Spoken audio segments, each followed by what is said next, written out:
Hey everybody, this is Larry. This is me doing day 14 of the Leetcode Daily Challenge. Hit the like button, hit the subscribe button, join me on Discord. I clicked on it. Let me know what you think about today's farm. What did I click on?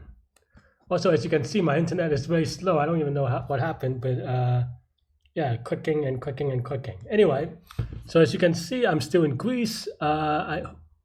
Hopefully you saw the drone video, then you know that's exciting and stuff. Why? I just clicked on. Okay, there you go. Yeah, I'm having a lot of fun here. Gonna be here for a couple of days more. So yeah, let's look at today's problem.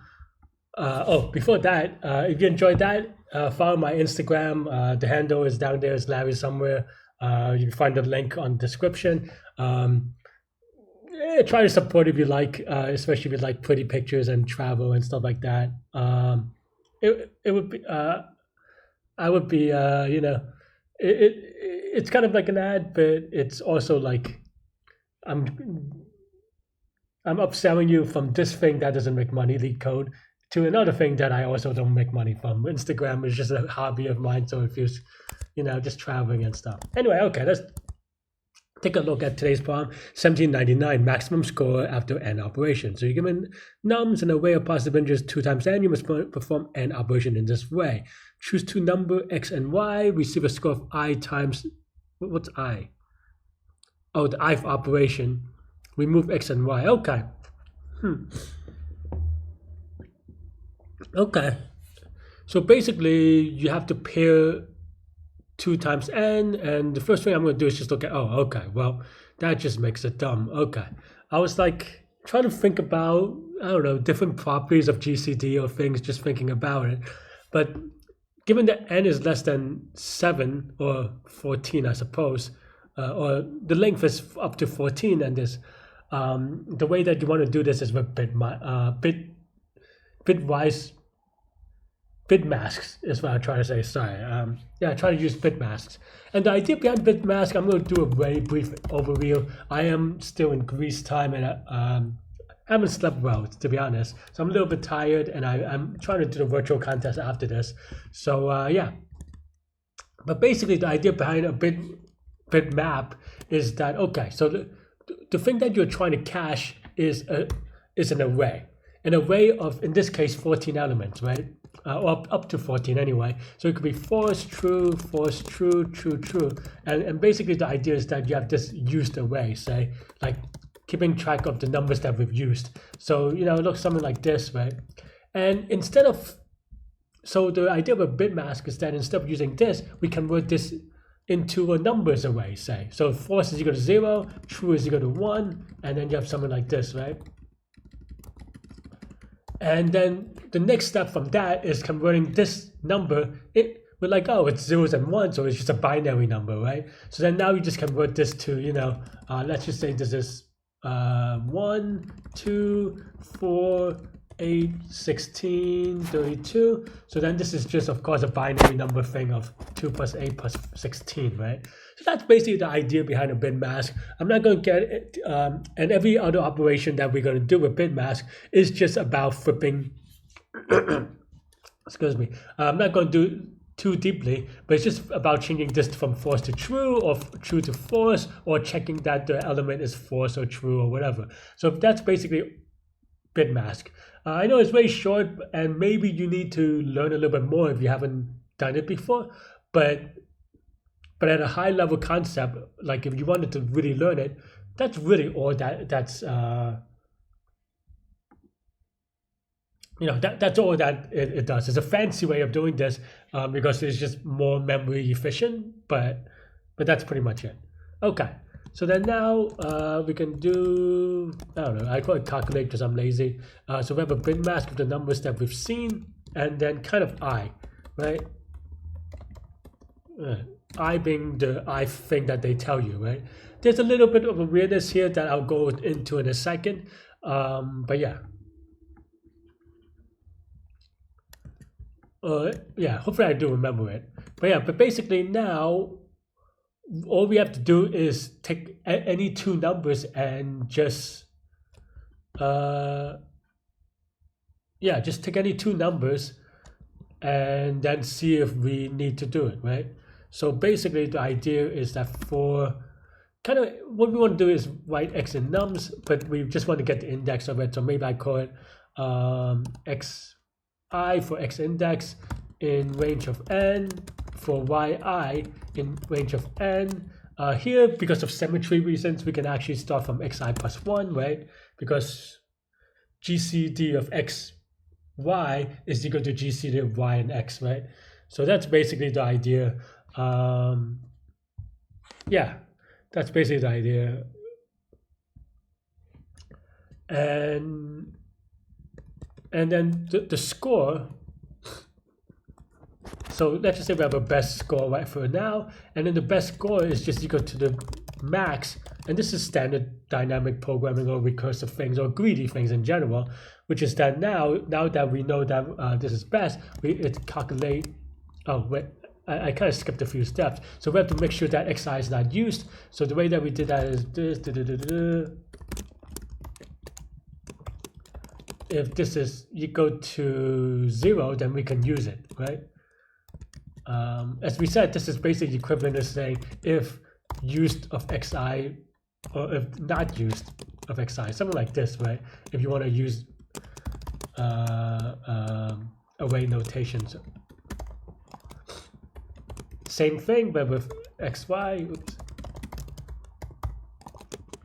And then now we calculate. Well, let's get the score first, right? Well, maybe not. It doesn't matter. Right. So then this mask n1 to the xi, 1 to the yi, right? This is basically the or, because we know that these are forced in the mask, because by what we check, the or the bitwise or just flips it to yes. And then now, and then we have to add the thing, which is I times GCD of nums of xi, nums of yi, right? And that's pretty much it. I mean, I forgot the I plus 1, so because we have to increase I every time. But that's pretty much it. We return best, and then we're happy for the most part. Right, so we calculate 0, 0 being if you set everything to false to begin with, and I is just 1, I think, right? You start with 1. Doesn't matter as long as it's symmetric, right? So it should be okay. So I know that we haven't done memorization yet, but that's coming up next. So okay, so then now, of course, this is good, but there's a lot of overlapping subproblems, so we want to memorize, right? The thing that is funny about this one is that let's analyze this thing, right? So mass can go from 0 to 2 to the n minus 1. The reason why this is that you can kind of think about it as if n is equal to, say, 10, you can just think about it starting as 10 all the way to right? 10 zeros and 10 ones and everything in between. So that's going to be 2 to the 10 for this n minus 1, right? Is the big, and then I can go from 0 to n, I think, or maybe n plus 1, but you know, all of n anyway, right?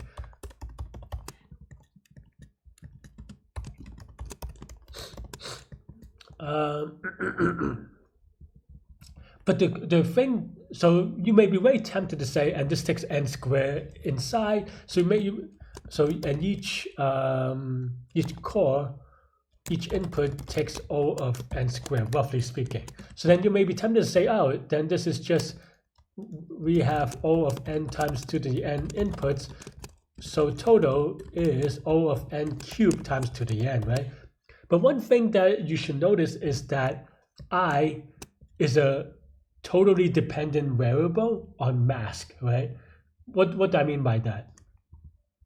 What I mean by that is that, for example, if mask is, say, 0, 0, 1, 1, I don't know, I'm being lazy. So actually just this, right? Then the next I has to be 2, right? Why? Because we already used one of the i's on this, right? And every time, so basically I is equal to number of ones divided by 2 plus 1 or something like this, right? I may be off by 1, but the idea is that every time you increment I, 2 more things in mask has a 1, right? So that's basically the idea. So this I is a totally dependent variable on mask, so therefore we can actually eliminate it. The reason why we kind of keep track here is just that it's easier to do the math like this. Nothing tricky about it. Otherwise, you can do something like I is equal to bit count of mask over 2 plus 1 or something like that. It'll be exactly the same, right? That's basically the idea. And therefore, the next thing that we want to say is that, yeah.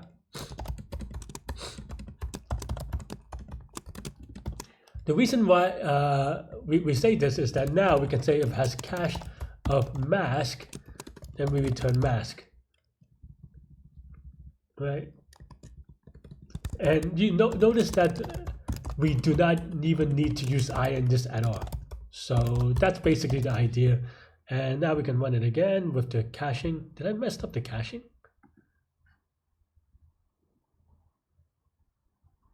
That is weird, right?